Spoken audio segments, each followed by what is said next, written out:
Bismillahirrahmanirrahim. Alhamdulillahirabbil alamin.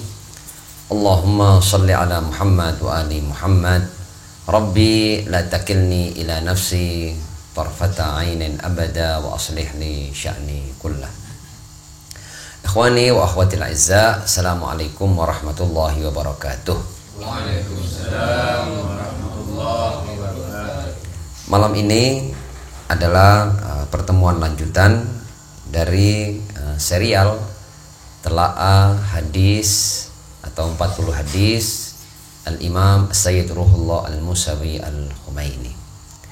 Pada pertemuan yang lalu kita telah mengawali hadis yang pertama, hadis terkait dengan jihadun nafs.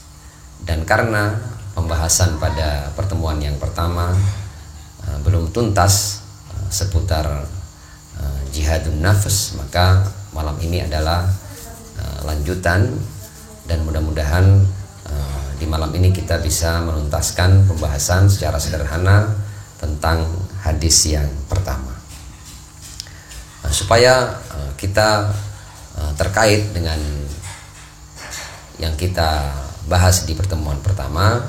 Ada baiknya hadis secara singkat saya sampaikan untuk kemudian kita lanjutkan apa yang menjadi pembahasan di malam ini.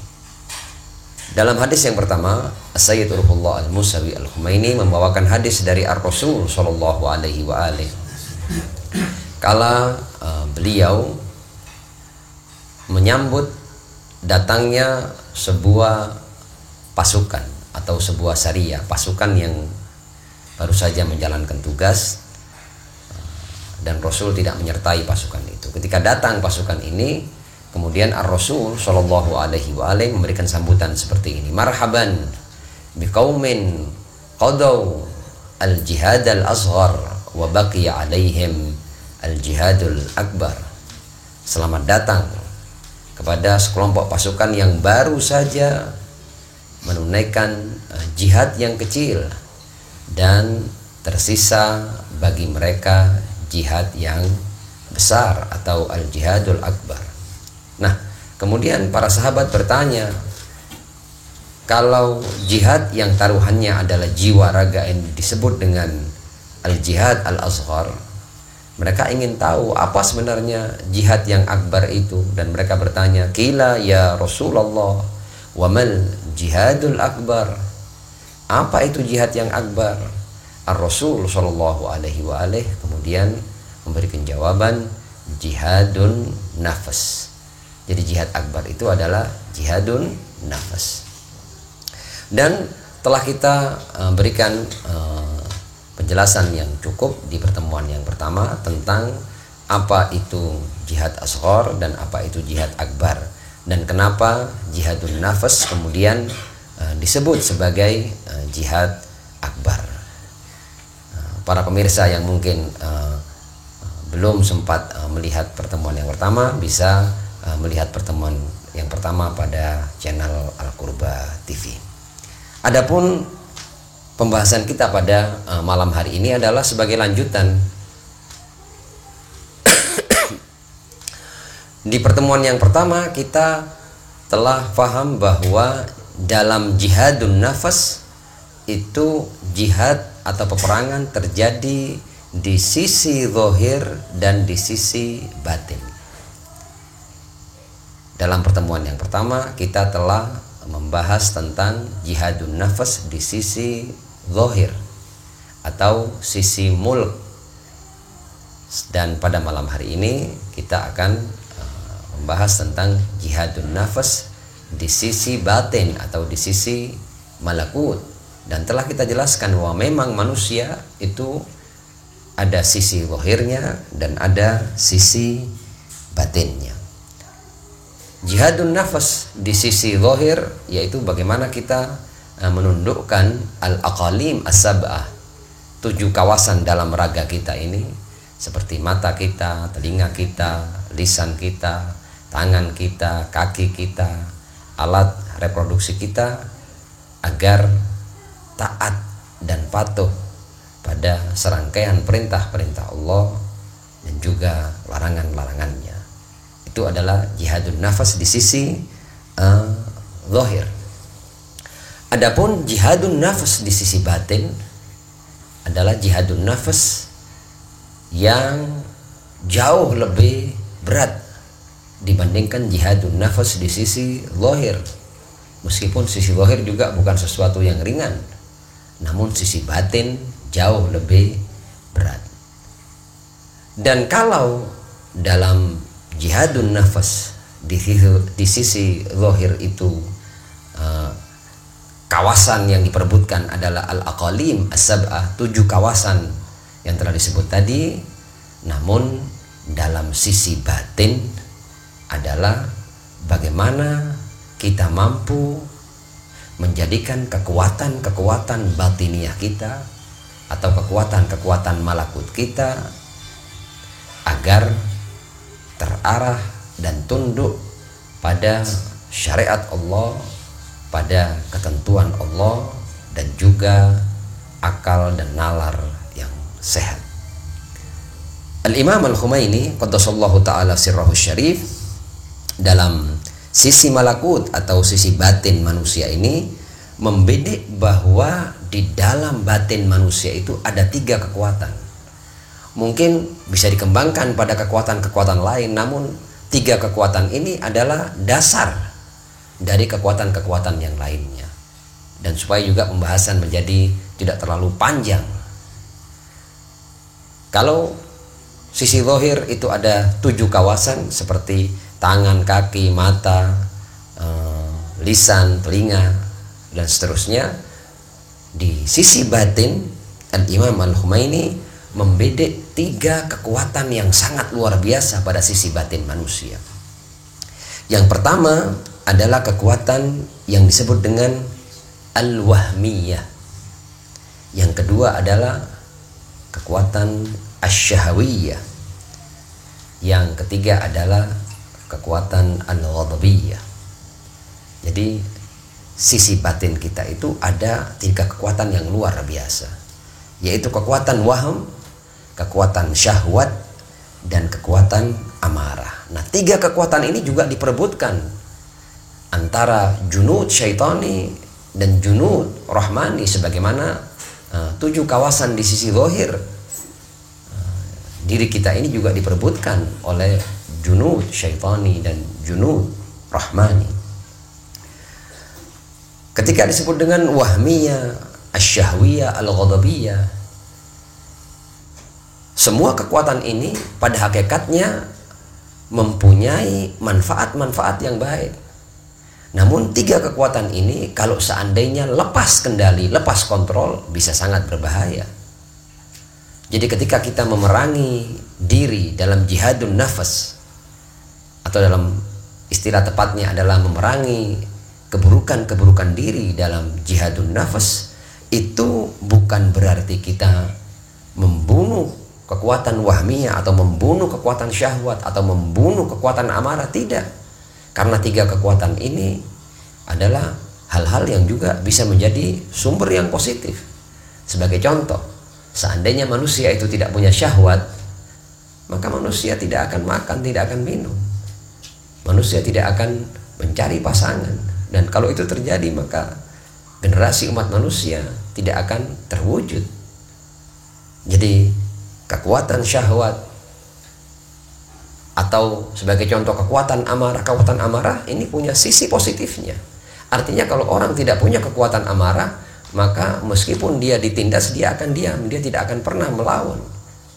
Dia tidak akan berusaha untuk mempertahankan dirinya. Seseorang ketika bangkit melawan penjajah, melawan orang-orang yang hendak menindasnya atau merebut paksa hak-haknya, itu kekuatan perlawanan itu bangkit dari kekuatan al-ghadabiyah. Namun 3 kekuatan ini bisa juga menjadi lepas kendali. Nah, kalau lepas kendali, kekuatan ini akan menjadi buruk. Dan itulah peran kita sebagai manusia agar jangan sampai kekuatan-kekuatan batiniyah ini berada dalam kuasa bala tentara setan dan keluar dari kekuasaan bala tentara Allah Subhanahu wa ta'ala yang berusaha mengarahkan 3 kekuatan ini pada hal-hal yang baik dan pada hal-hal yang positif. Kita akan bahas lebih jauh setelah kita faham bahwa sebenarnya yang hendak kita lakukan dalam jihadun nafas di sisi batin adalah kita mengendalikan kekuatan waham kita. Waham ini artinya bahwa manusia itu mempunyai beragam keinginan, beragam kehendak, beragam pikiran.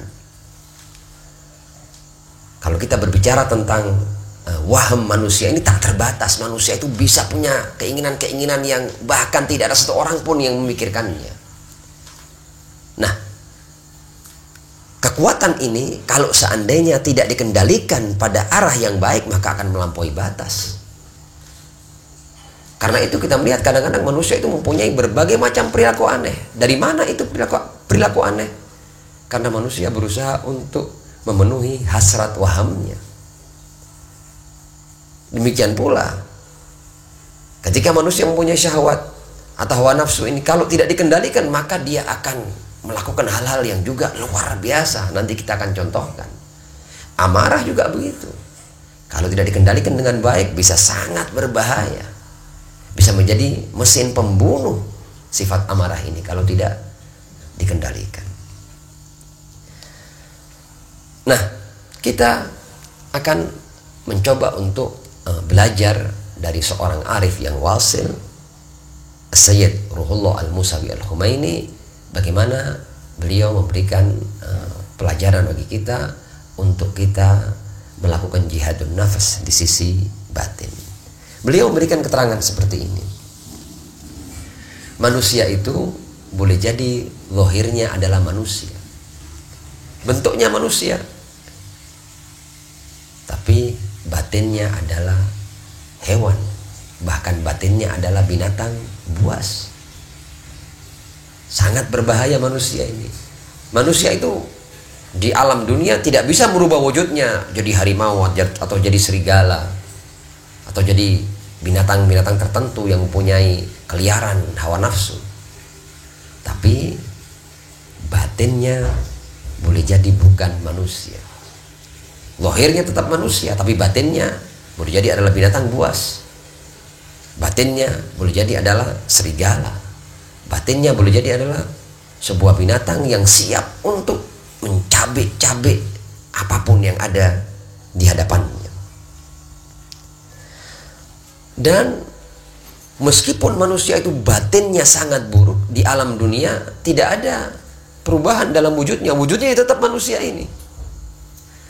Kapan wujud hakiki manusia itu akan tampak?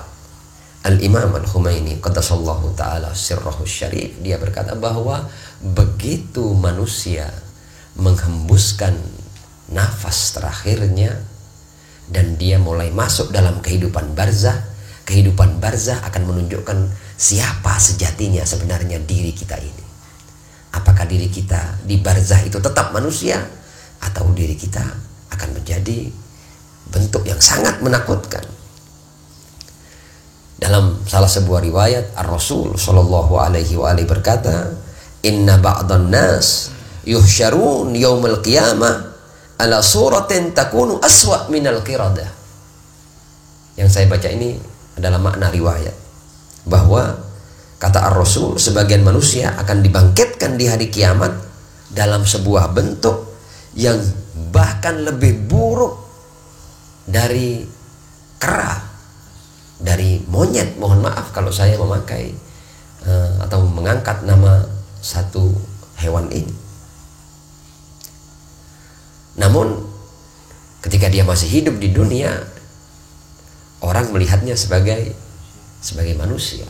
Meskipun ada para aulia Allah, ada orang-orang yang diberi izin Allah untuk melihat dengan mata batin mereka, yang kemudian sebenarnya bahkan di dunia pun wajah manusia bisa diketahui seperti apa sejatinya. Kita masih ingat kan cerita ketika Al-Imam Ali Zainal Abidin alaihissalam dalam sebuah musim haji di mana ada banyak sekali orang yang berangkat haji pada saat itu, dan kemudian sahabat Al-Imam Ali Zainal Abidin alaihissalam berkata kepadanya, alangkah banyaknya orang yang haji pada tahun ini. Kemudian Imam Ali Zainal Abidin berkata, engkau tidak melihat dengan mata yang sejati, dengan mata batin yang tidak mungkin berdusta, yang tidak mungkin tertipu. Al-Imam Ali Zainal Abidin berkata kepada sahabatnya, alangkah banyaknya orang yang cuma teriak-teriak saja, dan alangkah sedikitnya orang yang haji. Ma aktharat dajij wa ma aqallal hajij. Dan ketika orang ini heran, loh, apakah mata saya ini keliru memandang, wahai imam? Saya melihat ada kerumunan banyak orang yang hendak melaksanakan ibadah haji di tahun ini. Kemudian Imam Ali Zainal Abidin dengan izin Allah Subhanahu wa taala mengusap mata sahabatnya, dan sahabatnya dalam durasi tertentu melihat apa yang sedang terjadi. Halayak yang ada di hadapannya ini, ternyata halayak yang asalnya dia lihat semuanya adalah manusia, ternyata sebagian besar sudah berubah bentuk. Ada yang berbentuk serigala, ada yang berbentuk babi, ada yang berbentuk monyet, ada yang berbentuk harimau, dan berbagai macam binatang yang menakutkan.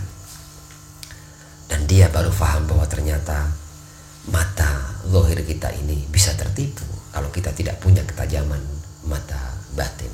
Ma aktsarad dajij wa ma aqallal hajij. Alangkah banyaknya orang yang cuma teriak-teriak saja, berkata labbaik Allahumma labbaik, tapi sebenarnya dia hakikatnya bukan seorang manusia, karena dia adalah manusia-manusia yang tidak mampu mengendalikan sisi batinnya.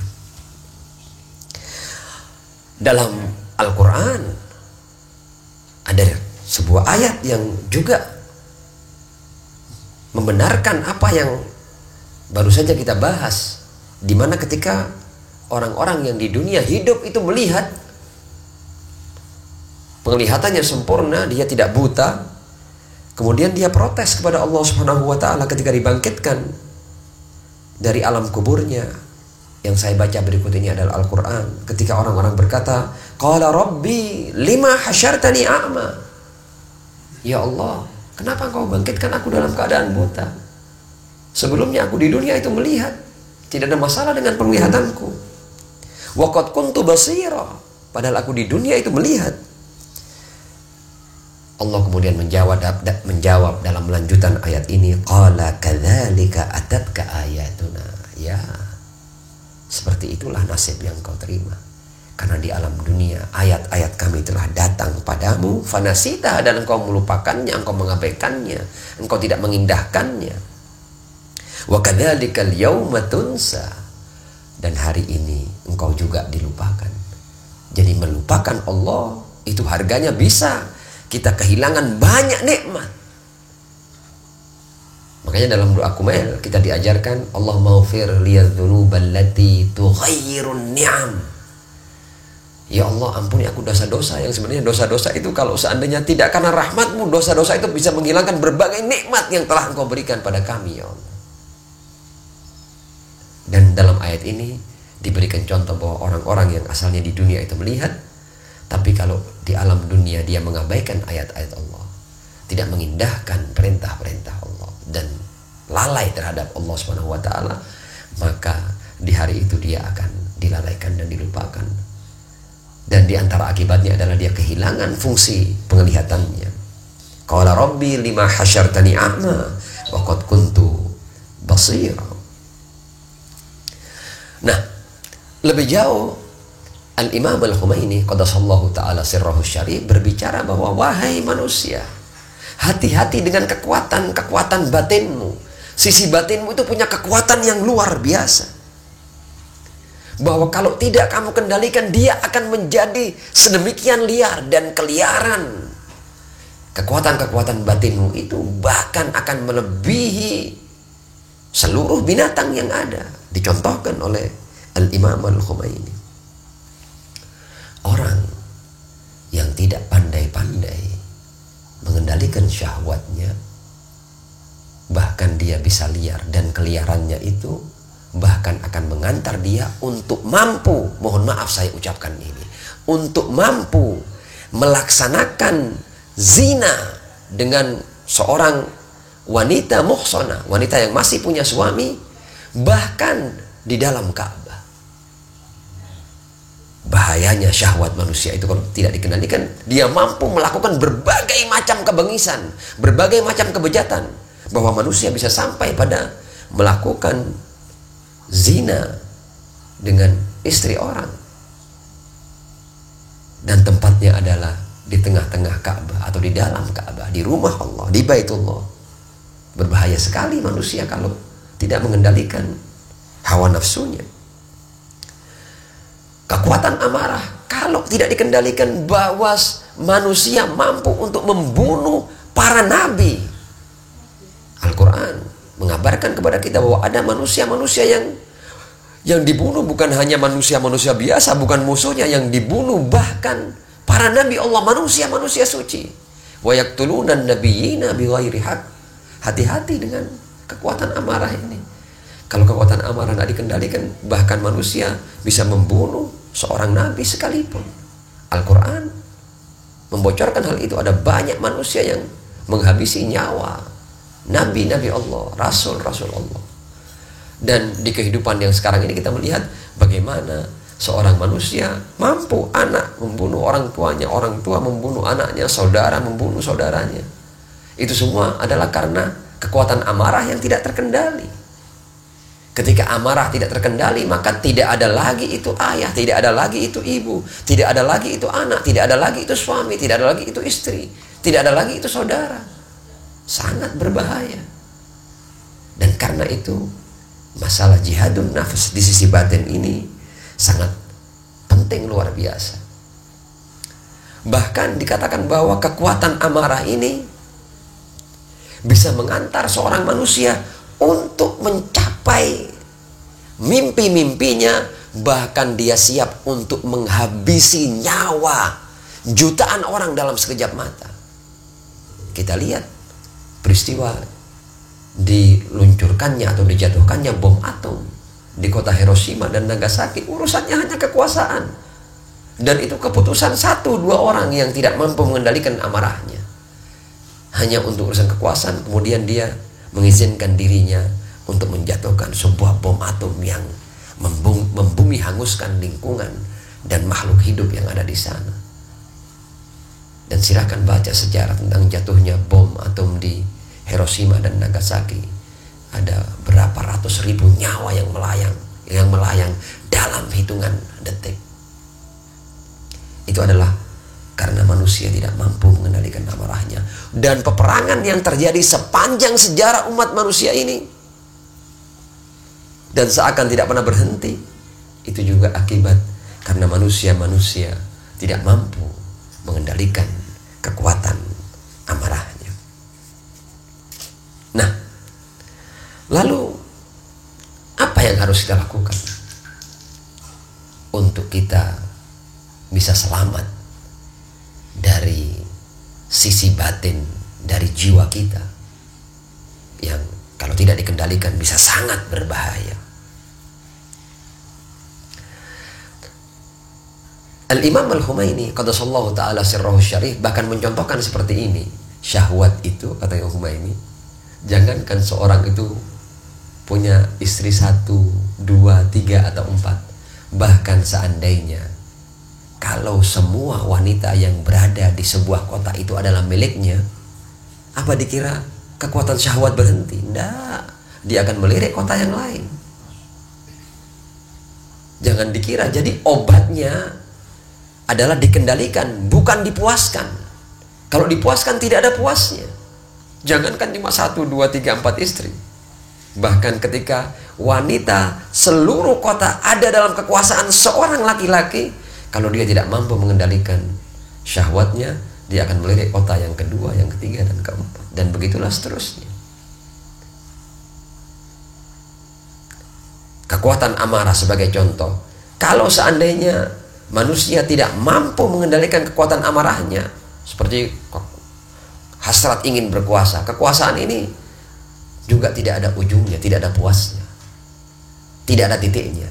Ketika seorang manusia bahkan dia menguasai sebuah negara dan semua di dalam negara itu tunduk pada kekuasaannya, dia akan melihat negara lain. Bahkan seandainya seluruh negara-negara di dunia ini atau bumi ini berada dalam kuasanya, dia akan melihat planet lain. Dan terbukti bahwa penjajahan yang terjadi dalam sejarah umat manusia ini adalah karena manusia-manusia yang tinggal di dalamnya tidak mampu mengendalikan al-quwah al-ghadabiyah, hasrat untuk berkuasa itu. Sehingga suatu negara ketika sudah makmur, sudah punya semua sumber daya alam, dia berusaha untuk mencuri, menjajah, dan mengeksploitasi sumber alam negara lainnya. Itu semua adalah karena ada manusia-manusia yang gagal dalam menangkan jihadun nafs. Nah, lalu apa langkah yang harus diambil untuk seseorang bisa menang dalam jihadun nafs ini? Jalannya adalah tidak ada lain kecuali pengendalian dan langkah yang ditawarkan oleh Al-Imam Al-Khomeini qaddasallahu ta'ala sirrahu syarif, yang tentu beliau sarikan dari berbagai macam ayat dan riwayat dari Ar-Rasul dan Ahlul Bait alaihimussalam. Beliau nyatakan bahwa langkah yang paling penting untuk menang dalam jihadun nafas di sisi batin adalah mengendalikan fantasi. Apa maksudnya mengendalikan fantasi? Mengendalikan khayalan. Artinya, wahai manusia, agar engkau tidak terjerumus dalam berbagai macam perbuatan buruk, maka ambil langkah-langkah antisipatif. Dan langkah antisipatif itu maksudnya adalah, bahkan wahai manusia, jangan engkau izinkan dirimu untuk berfantasi berbuat buruk. Karena semua perbuatan buruk itu diawali dengan fantasi, dengan hasrat-hasrat yang kita biarkan mengiang-ngiang dalam jiwa kita, dalam benak kita. Kata Imam Khomeini, bahkan kalau kamu mau berfantasi, mau berhayal, hayalkan, fantasikan hal-hal yang baik. Jangan pernah engkau izinkan daya khayalmu ini untuk melakukan khayalan-khayalan yang buruk atau yang bernilai dosa dan perbuatan maksiat ataupun kejahatan. Jangan. Karena kalau sudah engkau izinkan jiwamu untuk menghayalkan hal-hal yang buruk, perbuatan-perbuatan yang buruk, perbuatan-perbuatan yang dosa, maka tinggal tunggu waktu, tinggal tunggu kesempatan untuk dia wujudkan, untuk dia realisasikan keburukan dan kejahatan itu. Jadi tutup jalan. Artinya kalau kita mau selamat dari kekuatan-kekuatan atau sisi negatif batin kita yang bisa sangat berbahaya itu, maka ambillah langkah awal untuk jangan pernah engkau biarkan dirimu untuk menghayalkan keburukan, untuk berfantasi kejahatan. Ajak dirimu untuk memikirkan hal-hal yang baik, niat-niat yang baik. Jangan pernah berhenti untuk terus memikirkan dan berfantasi untuk, kalau saya punya kemampuan, saya akan melakukan kebaikan ini, kebaikan itu, perbuatan mulia ini, perbuatan mulia itu, hal positif ini, hal positif itu. Dan jangan izinkan untuk menghayalkan sedikit pun keburukan. Dan biasanya keburukan yang kita hayalkan, keburukan yang kecil-kecil, untuk kemudian sampai pada keburukan yang bahkan kita tidak percaya bahwa diri kita bisa melakukan itu.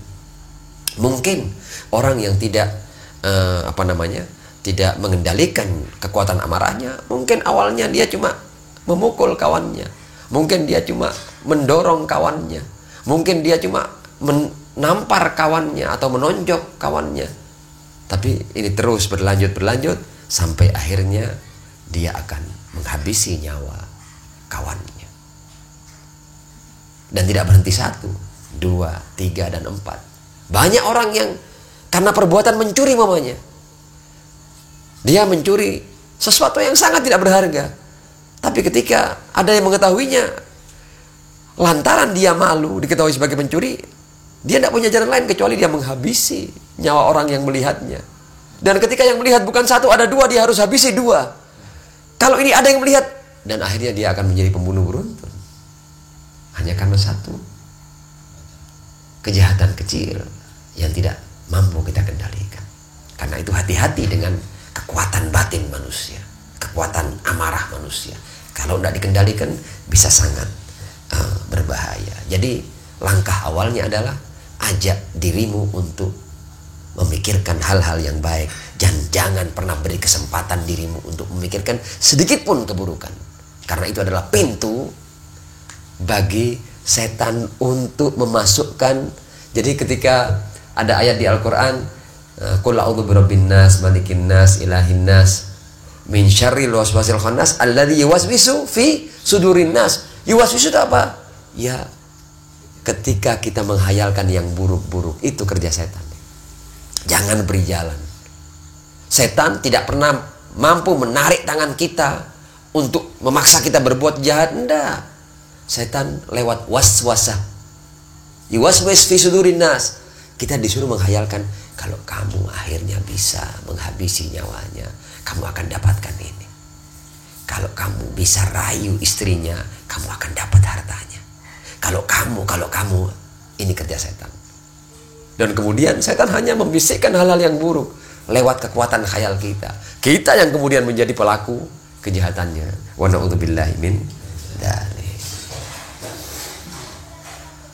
Nah, saya kira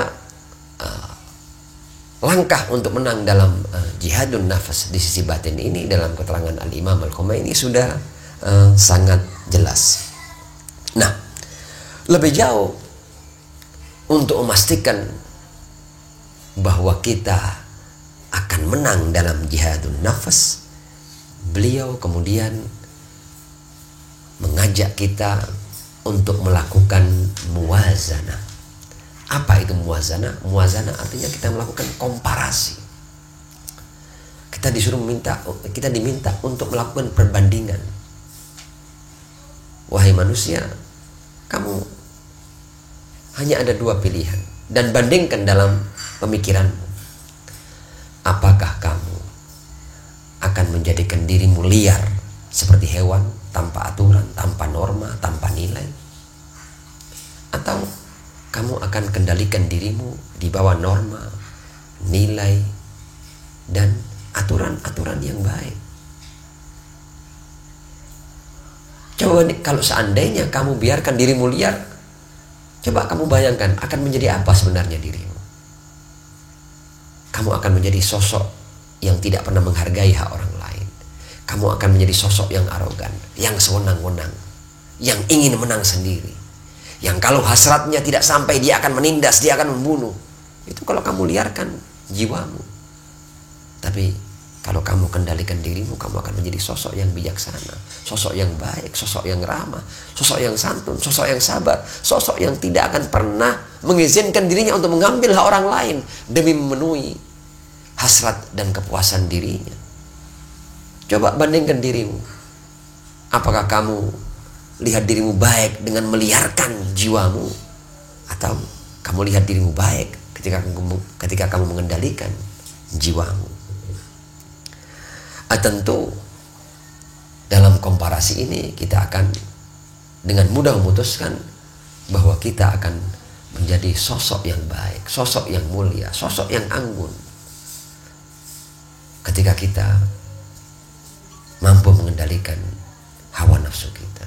Dan kita akan menjadi sosok yang luar biasa buruk, bejat, bengis, jahat kalau kita meliarkan jiwa dan diri kita. Dan puncaknya adalah supaya kita menang dalam jihadun nafas adalah bagaimana kita mulai pelan-pelan mengobati berbagai macam keburukan-keburukan atau perangai-perangai buruk yang ada dalam diri kita. Kalau kemarin kita ini adalah orang yang mudah berdusta, kendalikan, kekang lisanmu, kekang lidahmu. Jangan izinkan lagi untuk berdusta. Kalau kemarin-kemarin kita menemukan diri kita ini selalu iri dengan hal-hal baik yang diterima oleh orang lain, mulai kekang. Jangan pernah iri. Kamu tidak dapat apa-apa dengan iri hati. Kamu hanya menghancurkan dirimu dengan mengembangbiakkan sifat iri dalam dirimu. Jangan. Sebagaimana kalau kita sombong, kalau kita angkuh, kalau kita ingin menang sendiri. Artinya untuk menang dalam jihadun nafas, mau tidak mau jalannya kita harus melakukan servis. Kalau boleh dikatakan perbaikan. Sama seperti rumah ini. Jiwa raga kita sama seperti rumah. Rumah ini kalau ada kerusakan dan tidak kita perbaiki, ya sebentar rumah ini akan roboh. Kalau rumah saja ada bocor sedikit, kita pasti akan panggil tukang untuk menambal bocornya supaya tidak turun hujan. Padahal cuma rumah. Toh kalau hujan turun kita cuma terkena basahnya air hujan, tidak membunuh kita. Tapi kita ingin bahwa rumah kita ini begitu ada kerusakan, kita langsung perbaiki kerusakan itu. Namun dasar manusia tidak menghargai dirinya. Dia melihat jiwa raganya ini bocor, matanya bocor, telinganya bocor. Seluruh anggota tubuhnya di zahir ini bocor. Bocor itu artinya melakukan berbagai macam kejahatan dan kebejahatan. Sisi batinnya juga seperti itu, buas, liar. Dan dia tidak terfikir untuk memperbaiki ataupun mengobati penyakit-penyakit hati dan dirinya. Al-Imam Al-Humaini qaddasallahu ta'ala sirrahu syarif, dia berkata bahwa kamu kalau ingin keluar dari dunia ini dan tetap sebagai manusia, maka lakukan perbaikan selama kamu masih mempunyai kesempatan hidup di dunia. Karena ketika waktu atau masa hidup kita di dunia ini akan berhenti dengan ajal kita, maka kita tidak akan punya kesempatan lagi untuk memperbaiki diri kita. Di bagian akhir, izinkan saya membaca beberapa riwayat yang sangat terkait dengan penyakit-penyakit hati. Di antaranya Al-Imam Ja'far As-Sadiq alaihi salam ketika memberikan pemahaman kepada kita tentang bahayanya sifat iri hati. Kata beliau, innal hasada ya'kulul iman kama ta'kulun narul hatab. Sifat iri hati ini, yang dimakan oleh sifat iri hati atau sifat hasud ini adalah iman kita. Persis seperti api itu memakan kayu. Jadi kalau kita biarkan sifat iri ini berkembang dalam diri kita, eksis dalam diri kita, maka dia akan menggerogoti iman kita seperti api menggerogoti kayu. Dan kalau itu kita biarkan, maka boleh jadi kita akan keluar dari dunia ini tanpa iman. Dan ketika kita bertanya di mana iman kita, imanmu telah dimakan dan dibakar oleh sifat irimu.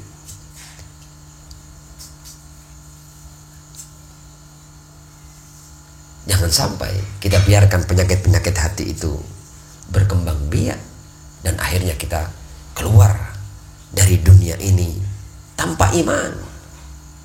Dan keluar dunia tanpa iman berarti kita tidak punya bekal. Berarti kita tidak punya apa-apa. Padahal hari yang akan kita hadapi itu adalah hari yang seperti ini. Gambaran hari kiamat ketika kita dibangkitkan dari alam kubur itu adalah hari yang luar biasa. Digambarkan di Al-Quran, yauma tarawunaha tadhalu kullu murdi'atin amma arda'at. Di hari kiamat itu bahkan seorang ibu yang punya bayi yang sedang dia susui, ini digambarkan ya, ini bahasa metafora ini. Kita lihat kan kalau ibu di dunia ini, kalau ibu itu punya bayi yang disusui, ibu ini selalu ingat dengan bayinya, terikat dengan bayinya. Dia tidak pernah sedetik pun melalaikan bayi yang disusuinya.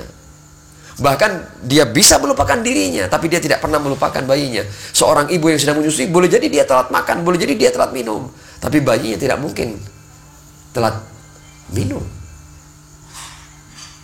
Tapi di hari itu, seandainya ada ibu yang perhatiannya seperti itu dengan bayi yang sedang dia susui, di hari itu dia akan melalaikan bayinya. Wa tada'u kullu dzati hamlin hamlaha. Hari kiamat adalah sebuah peristiwa yang kalau seseorang sedang hamil melihat peristiwa itu, dia akan keguguran bayinya. Wa taran nasa sukara. Di hari kiamat engkau melihat semua manusia seakan mabuk, kehilangan akal sehat. Tidak tentu arahnya, tidak tahu harus berbuat apa. Wa mahum bisukara, padahal mereka tidak minum apa-apa, mereka tidak mabuk, mereka sadar. Tapi situasi dan kondisi yang begitu menakutkan di hari kiamat, yang begitu luar biasa, itu membuat orang seakan kehilangan kesadarannya. Dan ini akan terjadi bagi orang-orang yang tidak beriman, orang-orang yang kehilangan imannya. Dan iman kita hilang karena kita tidak mampu mengendalikan berbagai macam penyakit hati dalam diri kita. Wa taran nasa sukara wa ma hum bisukara, mereka tidak mabuk. Lalu apa yang terjadi? Walakinna adzaballahi syadid. Saat itu azab Allah luar biasa pedih. Intinya kalah dalam jihadun nafas. Ini yang perlu kita lanjutkan, bahwa kekalahan sisi batin kita dalam jihadun nafas itu akan berarti kesengsaraan abadi, asyaqawah al-abadiyah. Kekalahan kita dalam jihadun nafas di sisi batin itu akan menghilangkan hak kita untuk mendapat syafaat dari para rasul, dari para nabi, dari para aulia Allah, dari ahlul bait alaihimussalam. Orang yang keluar dari dunia bukan dalam bentuk manusia, ini bukan manusia. Ketika dia sudah berubah menjadi hewan, dia bukan manusia, maka dia kehilangan hak untuk mendapatkan syafaat. Wa na'udzubillahi min dzalik. Jangan sampai karena kalahnya kita dalam jihadun nafas sehingga jiwa raga kita ini dikuasai bukan oleh pemilik sejatinya, dikuasai oleh para pembajak, kekuatan-kekuatan syaitani, junud syaitani. Jangan sampai. Jadi kalau kita kalah dalam jihadun nafas, sama dengan kita membiarkan rumah kita ditempati oleh orang lain, padahal itu rumah kita. Hati ini adalah rumahnya Allah, jangan sampai ditempati oleh setan. Dan kalau hati kita ditempati oleh setan dan tidak ada Tuhan di situ, maka Arhamur Rahimin akan menurunkan amarahnya kepada kita. Bayangkan, jangan sampai zat yang paling besar kasih dan sayangnya, zat yang maha pengasih dan maha penyayang, tidak ada yang lebih pengasih daripada dia, tidak ada yang lebih penyayang daripada dia. Jangan sampai zat yang seperti itu kemudian kita menerima amarahnya. Berarti ada kesalahan besar yang kita lakukan, sampai Arhamur Rahimin akhirnya memandang kita dengan pandangan amarah. Makanya di setiap sholat kita berdoa, dalam surat Fatihah yang kita baca, ihdinas siratal mustaqim. Apa as-sirat al-mustaqim? Siratal ladzina an'amta alaihim ghairil maghdubi. Ya Allah, jangan sampai akhirnya Engkau yang Arhamur Rahimin, Engkau yang menciptakan aku ini, Engkau akhirnya marah dengan aku. Ya Allah, jangan sampai. Dan jangan sampai para pemberi syafaat kita menjadi musuh-musuh kita di hari yang luar biasa itu. Dan ketahuilah bahwa kalau sampai kita di hari perhitungan itu mendapat amarah Allah dan mendapatkan amarah dari aulia Allah yang mempunyai hak untuk memberikan syafaat kita, maka semua api neraka jahanam jauh lebih, maka amarah Allah dan amarah aulia Allah yang mempunyai hak untuk memberikan syafaat kita, kalau itu kita dapatkan, ini lebih pedih daripada seluruh api yang ada di neraka jahanam.